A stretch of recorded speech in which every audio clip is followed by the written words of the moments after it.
Hello, everybody. Holy shit, I have finally returned, and I've returned with some inconsistent bookworm on top of everything. Though I think how I'm going to upload these is going to end up with this after Sunday Funday. But I regress. I am actually here, though, to actually talk about some mangas. In term of the last inconsistent bookworm, which I think has almost been a year now. Sorry. I have actually read quite a number of mangas. It's not the problem that I haven't wanted to review these or I didn't want to do anything on it. It's just I have been trying to figure out how I want to continue doing these. I do like the format in a way because it allows me to be a little bit more off the cuff and a little less rigid, which is always my preference for everything. But in the same instance, just will be totally honest with you all, I do have another job. This, unfortunately, is not my job. This is just a side little hobby thing. Unless this were to become my career, which I don't see how, unless y'all suddenly start giving me thousands of views, which I wouldn't. I love it, but not expected out of everybody. So I'm gonna try and mess with the form. So warning, the views are gonna be a little bit different here or there. You're still gonna see me give my opinions. You'll still have to put up with me flubbing stuff because I'm not always exactly the brightest person in the world.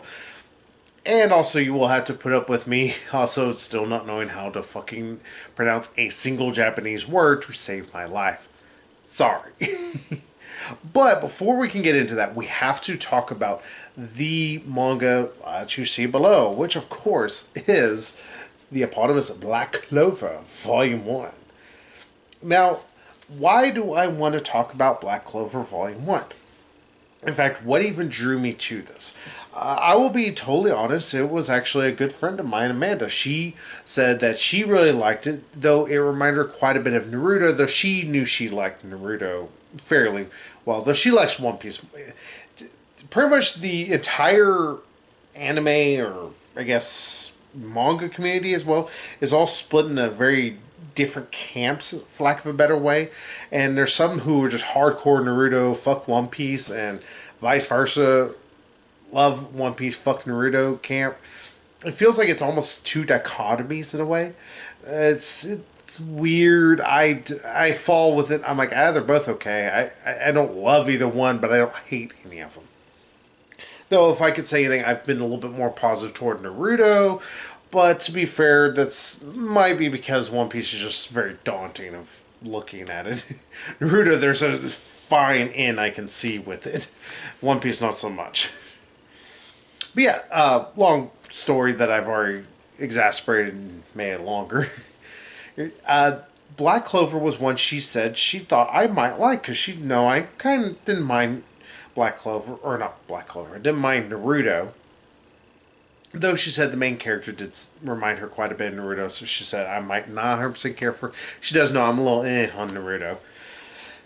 And I will say, to give this any kind of opinion early on, I don't know why she was thinking that I might not 100% like this.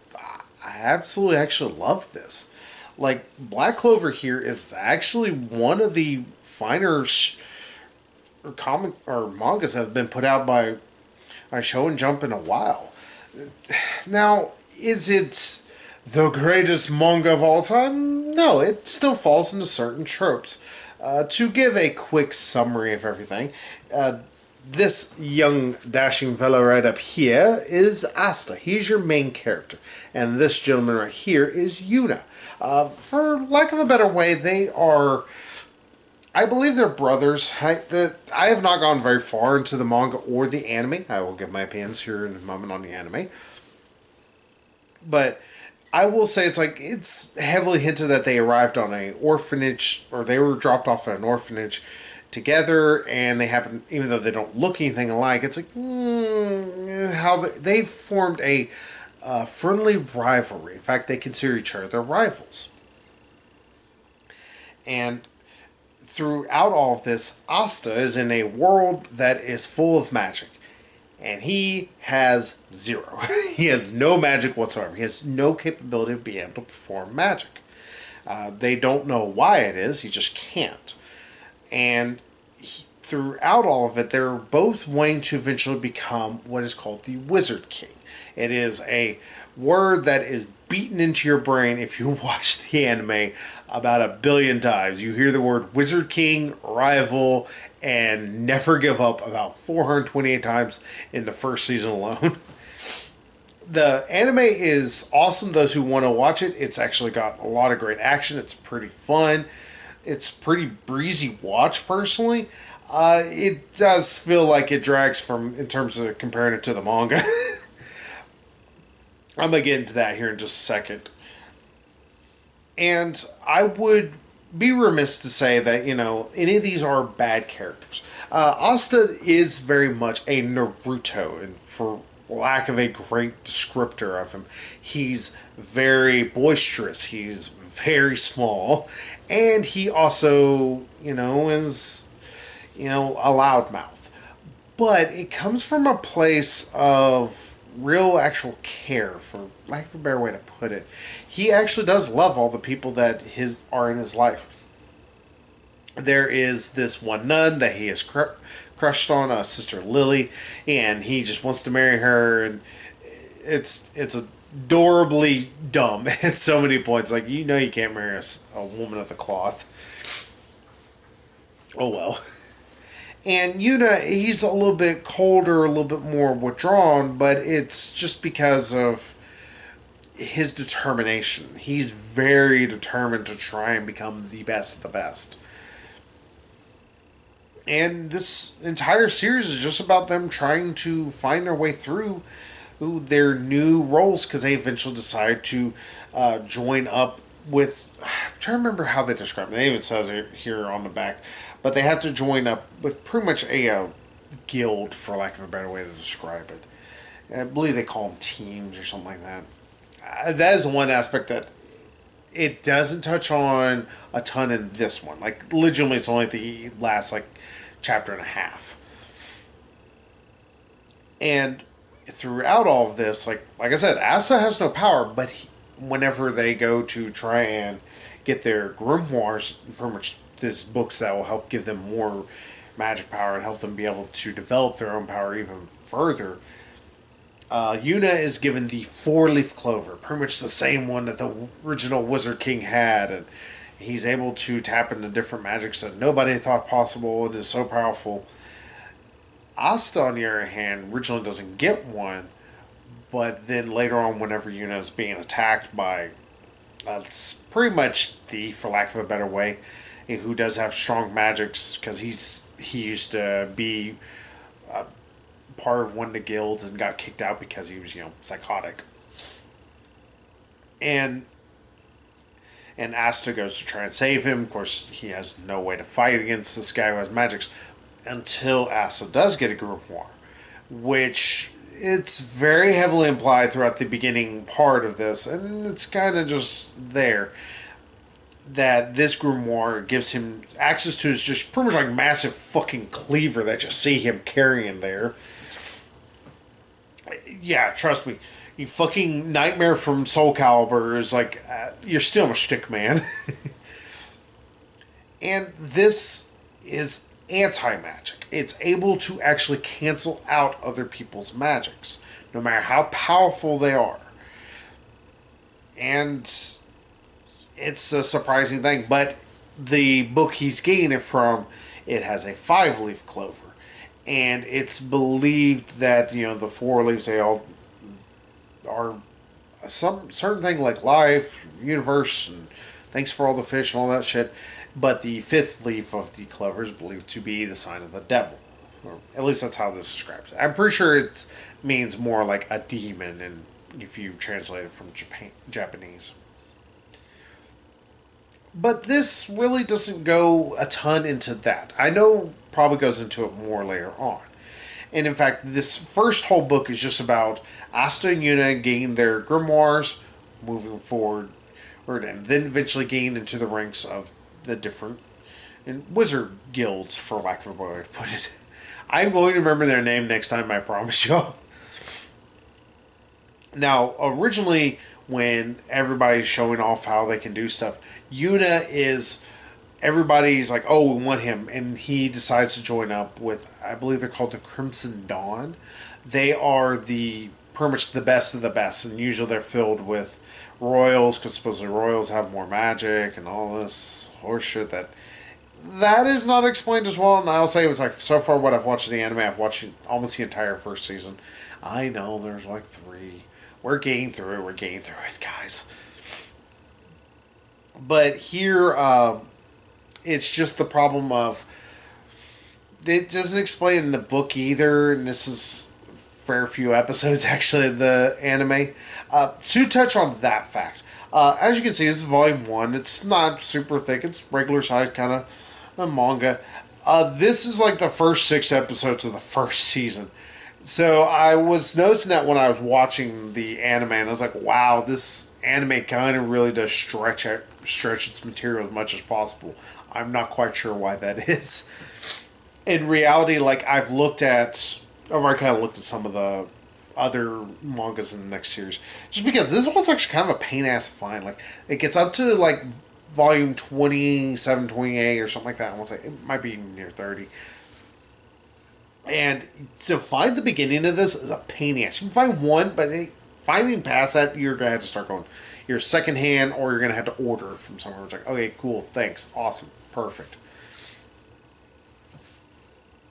Well, so I was looking forward through this, and I'm like, okay, by the end of the 3rd volume, that is, or I think it might be the 4th volume. I can't remember exactly sure. But it's like over halfway through the first season. And I'm like, holy shit, does the show like stretch its material as much as humanly fucking possible or what?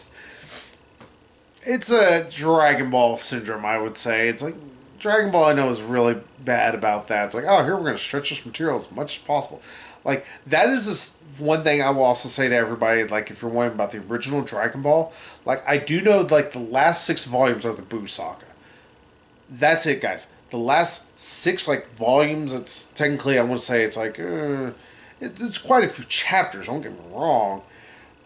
But it's nowhere near as long as what they ended up doing in actual Dragon Ball Z. So that's a sign like, ooh, okay, so this is stretched the fuck out of. Like, you think about Dragon Ball Z's like 300 some odd episodes, and the original Dragon Ball comics only went up to, I believe, 46. Yeah. Talk about stretched your material or something. It's like, whoa, that's why. Or it might be 45. I think it might be 45. Yeah, it's probably 45. I don't know. I don't know sometimes. But yeah, so back to this. And throughout all this, like I said, Yuna gets picked, or he decides to pick the Crimson Dawn, because he gets pretty much a choice of who, offers to take him in. And for Asta, he originally doesn't get anybody to try and choose him except for one guy. His name is Yami. He smokes a cigarette, looks like he's drunk off his ass, and really it's just because he's kind of drunk off his ass quite a bit, and also he tends to be really tired. He's like sleeping, he's kind of lazy. He always also threatens to kill Asta almost every 5 seconds. Like, I'll kill you, runt. And also threatens to kill everybody else.